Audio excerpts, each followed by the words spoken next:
Good morning, I'm Tony McGurk, Chief Fire Officer of Merseyside Fire and Rescue Service. We've got John Curtis, who's our Director of Knowledge and Information.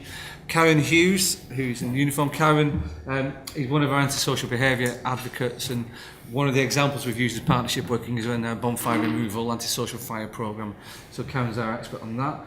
Graham Morgan, who's the Deputy Leader of Knowsley Council. So Graham's here to sort of represent the strategic partners we have. Knowsley is a very active council and really very involved in a number of the programmes, and again there's an example in the evidence.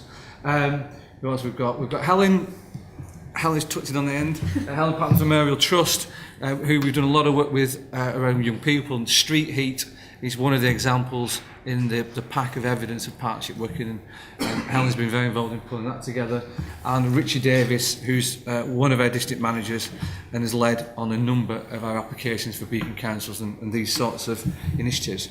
If we start by going through our vision, what we tried to do is we presented the evidence, we tried to put it together in a bit of an easy to read format. It's exactly the same evidence that's already been submitted in a Word document, but we just thought to try and make it a bit easier. And we'll give an example of the way in which we think it's important to share information in an easy to understand format. I guess the whole idea behind the bid stems from our vision, making communities safer, stronger and healthier. And clearly that's not something you can achieve in isolation. As a fire and rescue service, we cut across 5 districts. So partnership working really is crucial to the delivery of that vision. And I think often when you put in for these sorts of awards as a fire and rescue service, they're not typical. They're becoming more typical than they used to be, but it isn't typical to see a fire and rescue service in an innovation type scheme. And so we've done a lot of work over the years to try and use our brand, use what the fire and rescue service can achieve within the community for the greater good of the community. Particularly in Merseyside, where as a community you have some of the most deprived, most vulnerable communities in the country by whatever measure, whether it's health inequality, deprivation, poverty, whatever measure, it seems to be Merseyside, it's the worst of.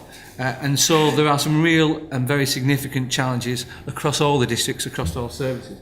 So the examples we've given in the evidence around street heat, which you've got a lot of information about, our Knowsley, the data sharing smoking cessation programme, and the bonfire antisocial fire reduction.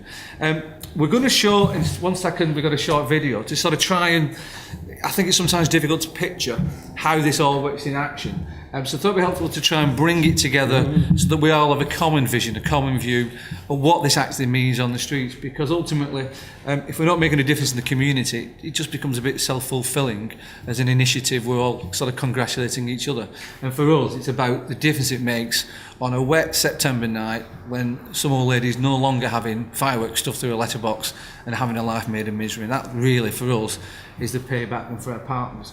So if we just sort of whiz through the video, it's about 7 minutes.